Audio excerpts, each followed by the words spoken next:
Shalom. Selamat hari Minggu. Ya, senang boleh bertemu kembali di gereja dengan kita semua. Dan puji Tuhan, minggu lalu Bishop yang baru sudah dikonsekrasi. Istilahnya, ya kalau bahasa Indonesia hanya satu, pentakbisan, ya kan. Dari bahasa Inggris itu ada konsekrasi, ada ordinasi, tergantung daripada siapa yang ditakbiskan. Kalau di bawah bishop digunakan kata ordinasi, tapi kalau bishop dibuat kata konsekrasi. Kalau bahasa Indonesianya sama, pentakbisan. Jadi bishop yang baru kita namanya siapa? Bishop Titus Chung. Dan dia akan menjadi bishop selama 10 tahun ke depan. Kenapa? Karena usianya masih 55 tahun. Jadi di gereja kita kalau mencapai umur pensiun wajib turun, mau tidak mau. Nah di Indonesia sampai 60 tahun, di Singapura sampai 65 tahun. Dan puji Tuhan terima kasih untuk Sari, Cindy dan Jessica. Saya sangat tersentuh tadi dengan tariannya, lagunya. Wah, tepuk tangan untuk mereka. Selesai diberkati dengan pujian penyembahan kita pagi hari ini. Berapa banyak yang diberkati seperti saya? Oke, terima kasih untuk tim pujian penyembahan. Sebelum kita mendengar firman Tuhan pagi hari ini, mari terlebih dahulu kita menghampiri Tuhan melalui doa. Mari kita berdoa. Bapa, pagi hari ini kami mau belajar kebenaran firman-Mu, berbicaralah kepada setiap kami. Dalam nama Yesus kami berdoa. Amin. Dan selama 3 minggu terakhir kita belajar mengenai doa dan doa. Kenapa? Karena tanpa doa mustahil kita menjalankan gereja. Tanpa Roh Kudus mustahil kita mendapat kelepasan dan kelegaan. Dan itu kekuatannya nggak ada di kita, itu kekuatannya di Tuhan. Dan saya berharap melalui seri kita bulan ini tentang doa, kita juga menambah jam-jam doa kita. Nggak perlu nggak perlu tambah jam, yang penting tambah menitnya. Dan kita semakin menikmati berkomunikasi dengan Tuhan. Amin. Nah, siapa yang bertemu Josie minggu lalu? Selain orang tuanya lah ya. Siapa yang bertemu Josie minggu lalu? Ini nggak usah takut, ini nggak tes CPNS. Nggak ada semangat. Swear, nggak ada semangat. Siapa yang bertemu Josie minggu lalu? Oke, semuanya ya. Nah, siapa yang tahu kalau Josie sakit gigi minggu lalu? Orang tua dan keluarga nggak boleh. Ternyata nggak banyak, hanya Pak Monang yang tahu. Karena Pak Monang dan Josie ya, yang mereka sangat dekat hari-hari ini.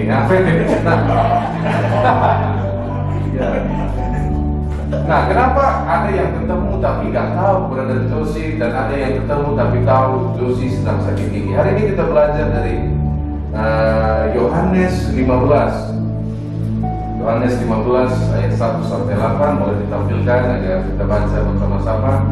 Mari kita baca bersama, 1, 2, 3. Akulah pokok anggur yang benar dan Bapakkulah pengusahanya.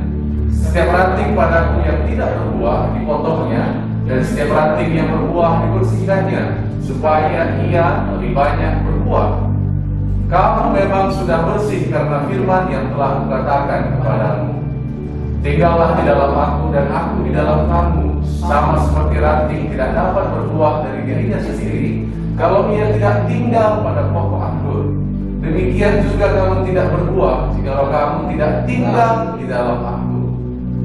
Akulah pokok anggur dan kamulah ranting-rantingnya. Barang siapa tinggal di dalam aku dan aku di dalam dia, ia berbuah banyak. Sebab di luar aku kamu tidak dapat berbuat apa-apa. Barang siapa tidak tinggal di dalam aku, ia dibuang keluar seperti ranting dan menjadi kering. Kemudian dikumpulkan orang dan dicampakkan ke dalam api, lalu dibakar. Jikalau kamu tinggal di dalam aku dan firmanku tinggal di dalam kamu, mintalah apa saja yang kamu kehendaki dan kamu akan menerimanya. Dalam hal inilah Bapakku dipermuliakan, yaitu jika kamu berbuah banyak, dan dengan demikian kamu adalah murid-muridku. Nah, saya beri judul khotbah saya hari inilah tinggallah. Kenapa? Karena dalam teks ini 6 atau 7 kali diulangi tinggal, dan tinggal. Apa perbedaan antara kita dan Mbak Monang? mengetahui kondisi Josie karena dia tinggal lebih lama bersama Josie. Nah, hubungan kita dengan Tuhan bisa akrab dan dikatakan di dalam Mazmur 25 ayat 14. Mazmur 25 ayat 14. Mazmur 25 ayat 14.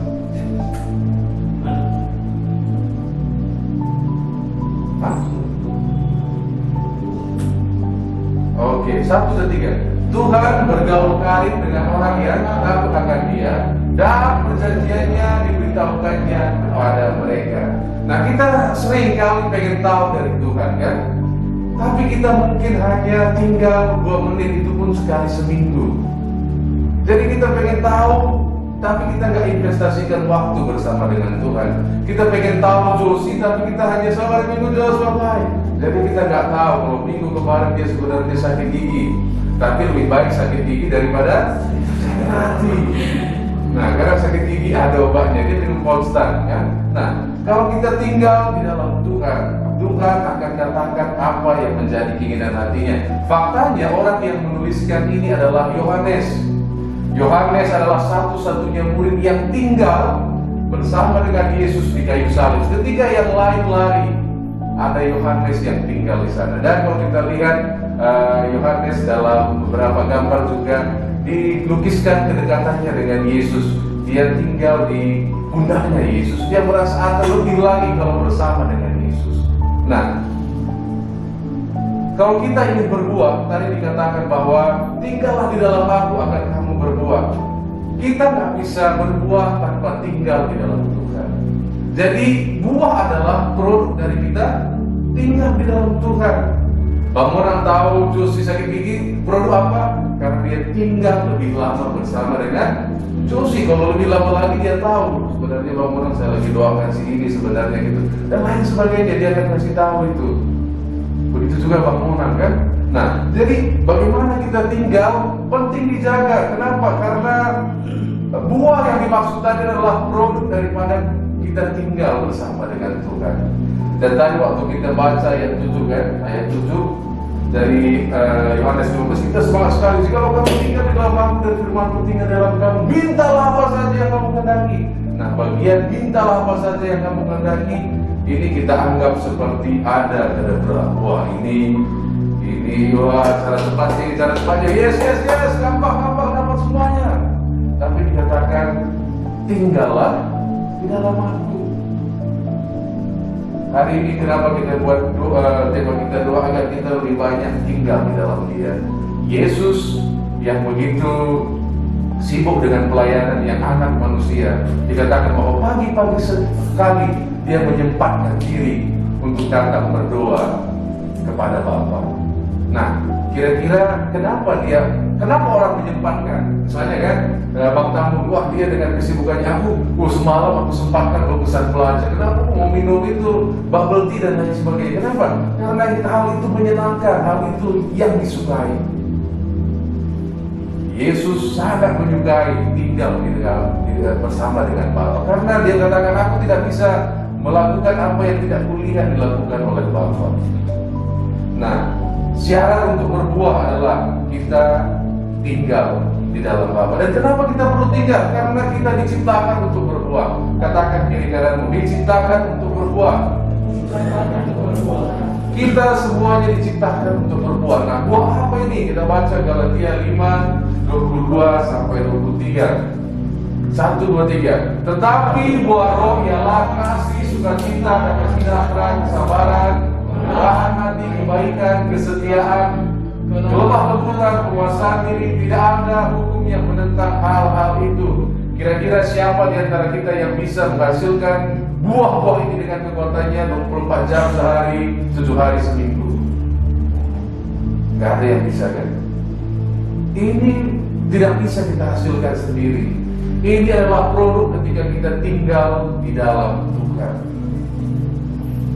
Dan yang terakhir paling penting, penguasaan diri. Anak-anak muda hari-hari ini, kita perlu menguasai diri kita dengan segala informasi, gambar, dan segala macam yang kita lihat. Kita perlu menguasai diri kita. Dikatakan tadi, makanya kita perlu tinggal agar buah ini kita hasilkan. Dan buah tidak pernah dinikmati oleh pohonnya sendiri. Tidak ada pohon durian makan durian kan? Kalau sempat ada berarti Tuhan Yesus mau datang yang kedua kali. Buah itu selalu untuk orang lain. Buah itu selalu untuk orang lain. Siapa yang ada di sekitar kita, keluarga kita, pelayanan kita, gereja kita. Nah, buah selalu yang dinikmati orang lain. Siapa yang dinikmati durian? Ya kita kan?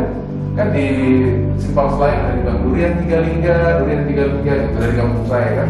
Yang makan belum tentu orang 3 lingga karena memang namanya aja buahnya untuk semua orang. Nah, buah selalu dinikmati orang lain. Jangan katakan aku sih merasa damai sejahtera, tapi orang lain tidak menikmati. Kita semuanya diciptakan untuk berbuah. Dia yang 2 tadi dikatakan apa? Dia 2, setiap ranting padaku yang tidak berbuah dipotongnya, dan setiap ranting yang berbuah dibersihkannya supaya dia lebih banyak berbuah. Kira-kira kalau ada ranting yang tidak berbuah, ya Tuhan juga pikir ngapain dia repot-repot di situ nempel, nggak ada gunanya gitu kan? Makanya dipotongnya. Dan saya percaya kita semua ini ranting yang telah berbuah. Namun sekalipun kita berbuah, pemilik pohon ini pengen buahnya semakin banyak sehingga kadang-kadang kita dibersihkannya itu tidak enak. Kalau kita pohon kan dibersihkannya dipotong juga kan, potong sini, potong sana dan lain sebagainya. Dan hari ini juga mungkin kita merasa kita sedang sepertinya dipotong oleh Tuhan. Mungkin ini ada masalah dari situasi atau dari apapun. Tuhan hidupkan adalah apa? Agar kita bergantung kepada Tuhan. Dia mengatakan bahwa sumber engkau untuk berbuah, sumber kehidupanmu adalah akulah pokoknya. Makanya kadang-kadang kita ada dalam situasi yang tidak kita mengerti. Agar apa? Agar kita tetap menempel, bersandar kepada Tuhan. Dan waktu ini terjadi, waktu kita sedang dipotong, percayalah bahwa Tuhan adalah pokok kita. Biarkan saja. Kenapa? Karena tujuannya agar kita berbuah lebih banyak. Dan waktu COVID-19 kita tidak bisa ke gereja, siapa yang berpikir bahwa kita bisa melakukan alpha online? Minggu lalu gak hanya dari Hong Kong, kita juga ada tamu dari Sarawak ya, dari Sarawak, Malaysia. Kita bandingkan dulu, kita alpha online onsite itu untuk bisa konsisten 10 orang juga susah. Aduh, gak bisa, sibuk dan lain sebagainya. Nah, hari ini minggu-minggu ini kita ada 12-14 orang yang konsisten boleh datang di alpha online kita. Dan tidak hanya lokal, alpha online kita ini sudah menjadi internasional. Siapa sangka dengan situasi ini? Tuhan katakan apa? Tinggallah di dalam aku. Jadi ada kuasa, ada power waktu kita tinggal di dalam Tuhan. Tuhan gak katakan sempurnalah di dalam aku, tinggallah di dalam aku. Dan waktu kita lihat hidupnya Daud, salah satu kunci Daud adalah apapun yang menjadi masalahnya, dia hatinya selalu untuk Tuhan. Waktu dia berdosa, dia mengatakan hanya kepada aku lah aku berdosa. Padahal dia bunuh suami orang, dia ambil istri orang. Tapi dia bilang gak hanya padamu aku berdosa Tuhan. Hatinya tetap tinggal di dalam Tuhan. Hari ini mari kita lihat ini ada kuasa waktu kita tinggal di dalam Tuhan. Dan salah satu yang menjadi tantangan, kenapa kita sulit tinggal di dalam Tuhan dan berdoa? Karena kita hidup di zaman yang mana apa yang kelihatan itu lebih dihargai, lebih diapresiasi, ya kan? Wah, kalau ada talenta, wah, mantap sekali dia menghargai apa yang kelihatan. Sehingga kadang-kadang kita merasa gak ada tempat kalau kita gak kelihatan, ya kan? Kita berusaha untuk juga kelihatan. Tapi Yesus ingatkan dalam Matius 6 ayat 4. Matius 6 ayat 4, 1, 2, 3. Hendaklah sedekahmu itu diberikan dengan tangan tersembunyi, maka Bapamu yang melihat yang tersembunyi akan membalasnya kepadamu. Kenapa kita gak mau berdoa? Karena ini gak kelihatan, gak direkam oleh Josi. Yang enak itu ya Bapak, direkam, ada gambarnya, nanti ada di Facebook dan lain sebagainya, itu lebih keren dong, gitu kan. Kalau berdoa siapa yang lihat? Siapa yang lihat waktu saya berdoa untuk Bang Tambun, yang mungkin dia gak peduli juga, hanya si Lolo, siapa yang lihat? Tapi Tuhan katakan, aku melihat yang tersembunyi. Seharusnya fokus kita adalah apa yang Tuhan lihat. Ketika orang lain gak melihat, jadi doakan tetangga kita, doakan dan lain seperti itu. Berkati ini Tuhan agar dia menjadi dan lain seperti itu. Masalahnya kita juga hidup dalam budaya ini, kita ikutan apa yang terlihat, dan hati-hati. Kenapa? Karena berbahaya kalau kita berdasarkan apa yang kelihatan. Nanti orang puji saudara, mantap sekali gitu, dikasih piala. Tiba-tiba dia gak suka, ditarik lagi pialanya gitu kan. Dan kalau Anda pas seperti itu ya capek. Anda dikendalikan oleh sekitar. Tapi Tuhan katakan, aku melihat apa yang tersembunyi. Waktu kita di kamar kos atau dimanapun kita gak ada yang melihat Tuhan, aku berdoa untuk bangsa dan lain sebagainya. Tuhan katakan, aku melihat yang tersembunyi dan akan membalas itu. Dan apapun yang tersembunyi yang kita pelihara akan bertumbuh. Pohon itu kan bersembunyi kan, pohon durian itu gak nampak awalnya, tapi waktu dipelihara di dalam makin tumbuh dia. Nah, Tuhan katakan apapun yang tersembunyi, aku akan membalasnya. Jadi jangan dasarkan dengan sosial media yang ada sekarang. Oh, kita mau pilih putelah, mau dapat applause dari orang. Nah, berbahaya. Orang kalau nggak senang nggak applause saudara gimana gitu kan? Nah, jadi jangan dasarkan dengan itu. Kenapa? Karena kami baru kuliah. Minggu lalu saya kuliah. Saya tadi semalam pagi saya merasa kok cepat hari Sabtu dan lain sebagainya. Saya kuliah dan dikejar oleh tugas gitu kan. Dan saya juga ada salahnya memang. Salahnya begitu ada daftar kuliah saya ambil semua. Orang lain ternyata santai, ambil satu, 2 bulan lagi ambil satu gitu kan. Yang tak saya pikirkan begitu tugasnya. Yang setiap yang minggu ini luar biasa. Setiap kali ketemu ada tugas, besok ada tugas. Yang bulan lalu saya belum selesai tugas gitu. Saya pikir ada tugas. Waduh, agak capek. Nah, saya belajar bahwa satu hal, kita semua orang-orang yang terluka oleh pola asuh kita waktu kita masih kecil. Kemarin kayak belajar konseling Kristen. Jadi yang saya mau katakan, kalau kita mau buat sukacita berdasarkan orang-orang yang terluka, kita akan menjadi salah. Dan faktanya adalah kabar baiknya Tuhan melihat apa yang tersembunyi dan Tuhan akan membalasnya. Seharusnya ini menjadi harapan bagi kita. Dan dikatakan tadi, siapa yang tinggal di dalam aku, maka dia akan berbuah. Apapun yang tersembunyi, apapun yang kita pelihara di dalam hati kita, suatu saat akan bertumbuh. Dan biarlah itu yang menyenangkan hati Tuhan. Apapun itu. Nah, dikatakan tadi agar kita boleh berbuah, agar ayat 7 tadi berlaku bagi kita. Yang pertama, kita harus tinggal di dalam Tuhan. Yang kedua, ada masanya kita dibersihkan. Tapi kan kita, ya ada masanya. Kenapa? Karena Tuhan sayang kepada kita. Tadi pagi kami diskusi dengan putri saya, si Rasya. Saya bilang, saya berusaha katakan dengan kata-kata dengan kepada putri saya bahwa saya mengasihi mereka. Aku sayang sama kalian bertiga, iya, tapi suka marah gitu kan. Iya, tapi ya di Alkitab baca ada. Saya bilang kan Tuhan yang Maha Pengasih aja, dia bilang apa? Anak yang kukasihi, kudidik. Padahal itu Tuhan udah Maha Pengasih loh, aku bilang kan. Masih ditegur, apalagi dia yang nggak Maha Pengasih, saya bilang kan. Kenapa? Karena kita perlu dipotong kadang-kadang. Agar apa? Agar kita menghasilkan buah yang lebih banyak. Dan waktu ini terjadi, mungkin hari ini kita merasa kok begini Tuhan, kita nggak mengerti situasinya. Percayalah bahwa dia adalah sumber pertumbuhan kita. Dan suatu hari nanti kita akan melihat kita akan semuanya bertumbuh dan menghasilkan buah yang banyak. Amin. Syaratnya apa? Tinggallah. Khotbah hari ini. Siapa tahu nanti semua lupa dari apa. Oh, tadi ada des. Apa tadi yang di gereja ya? Ingat satu kata, itu tinggallah.